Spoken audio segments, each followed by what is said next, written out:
ज्या स्त्रीच्या वेदनेवरून कायदे बदलले तिला समाजाने न्याय दिलाच पाहिजे. विधान परिषद उपसभापती नीलम गोरे. मथुरा प्रकरणी संवेदनशील दखल.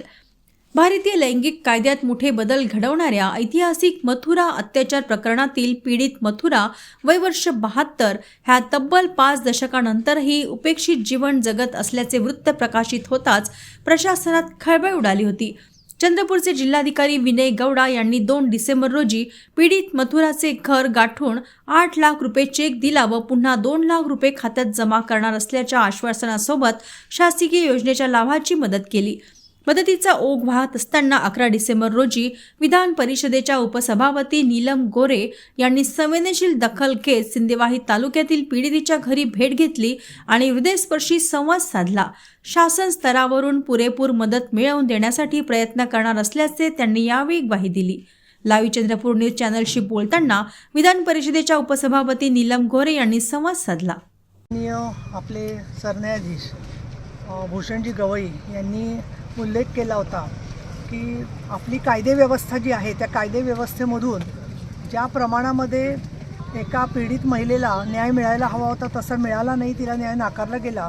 आणि त्याच्यानंतर कस्टोडियल जस्टिस टू विमेन, जेव्हा स्त्रिया पोलीस किंवा जेल किंवा मनोरुग्णालय अशा वेगवेगळ्या ठिकाणी काही कारणामुळे जेव्हा जातात त्यावेळेला त्यांच्यावरती जर का काही अत्याचार करण्यात आले तर ती त्यांनी स्वतःहूनच स्वीकारलं असं मानलं जायचं.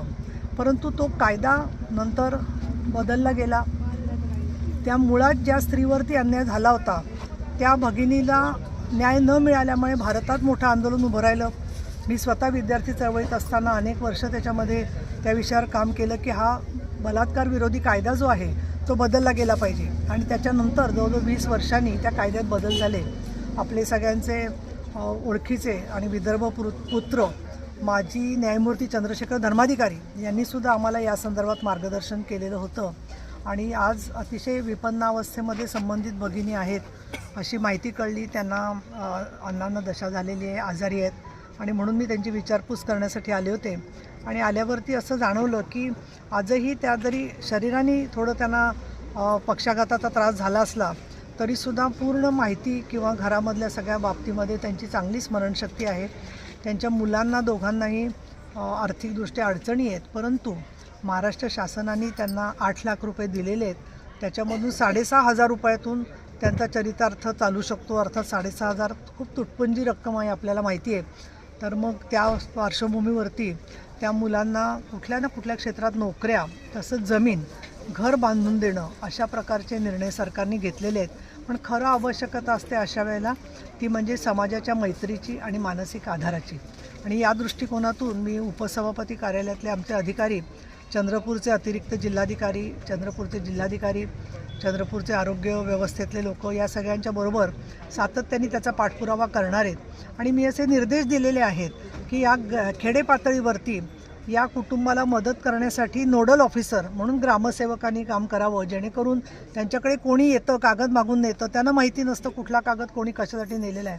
प्रत्येक शासकीय व्हिजिटच्या वेळेला ते कशासाठी आलेले आहेत त्याच्याबद्दलची माहिती येऊन तो फोटो हा जिल्हाधिकाऱ्यांच्याकडे, ॲडिशनल कलेक्टर यांच्याकडे पाठवला पाहिजे. आणि त्यांचे जे मुलगा आहे गोलू त्याच्याकडे पण त्याचा फोटो आणि माहिती पाहिजे की हा माणूस कशासाठी आला होता. अनेक लोक नाही तर सरकारी अधिकारी म्हणून येतात आणि त्यांचे कागदपत्र मागत असतात. तर हे बरोबर नाही आहे. जो माणूस येतो आहे त्यांनी स्वतःच्या आय कार्डचा फोटो त्यांना काढून दिला पाहिजे आणि मग पुढे कामाचा सगळं हे केलं पाहिजे. विधानमंडळाचं अधिवेशन चालू असताना मी इथे आलं याचं मुख्य कारण म्हणजे अधिवेशनं ही माणसांसाठी आहेत. आणि अशा वेळेला ज्या स्त्रीच्यामुळे एक मोठा कायदा बदलला गेला अशी स्त्री अन्यायामध्ये पिचत असताना इथे ती जर का एकटी पडली असेल तर न्याय मिळाला नाही तरी समाजाकडून तिला न्याय देणं हे आपल्याला शक्य आहे. आणि म्हणून मी एक माणुसकीच्या भूमिकेतून इकडे आले. माझं इन कॅमेरा अतिशय हृदयस्पर्शी त्यांच्याशी चर्चा झाली. इतकंच नव्हे तर खरं इतकं मोठं मन आहे या भगिनीचं की आम्ही जेव्हा त्यांना फुलाची पाकळी ही मदत दिली, काही कपडे, धान्य, आणखीन आर्थिक मदत दिली, त्याच्यानंतर त्यांनी हेच सांगितलं की माझ्या मुलांना आणि आम्हाला चांगल्या प्रकारे जीवन जगता येईल एवढीच आमची अपेक्षा आहे. आणि त्याचबरोबर त्यांनी मला आणि आम्हाला आशीर्वाद दिले की तुम्ही हे चांगलं काम करतात म्हणून. या न्यायाच्या लढाईमध्ये समाजाला मला एवढं सांगायचं आहे की जे काही करायचं असेल मदत त्यांनी जिल्हाधिकाऱ्यांच्या मार्फत ही मदत करावी, जेणेकरून त्याच्यामध्ये एक समन्वय राहील आणि त्यांच्या नावाने आम्ही मदत घेतोय म्हणून जर का कोणी मदत जमा करत असेल तर त्याचा दुरुपयोग होता कामा नये, याची सुद्धा काळजी घेणं आवश्यक आहे. माध्यमांनी ज्या प्रकारे या घटनेच्या पुढे उभे राहिलेले आहेत त्याच्याबद्दल मी तुमची अतिशय आभारी आहे. आणि मला असं वाटतं की या निमित्ताने महिलांच्या चळवळीच्या इतिहासामध्ये स्त्रीला न्याय मिळणं फक्त कोर्टातूनच नसतो, तो कायदे बदलातून पण न्याय द्यावा लागतो, याची जाणीव सरन्यायाधीशांनी करून दिली. हे भारतीय न्यायसंस्थेतलं एक ऐतिहासिक पाऊल त्यांच्या या भाषणातून तयार झालेलं आहे.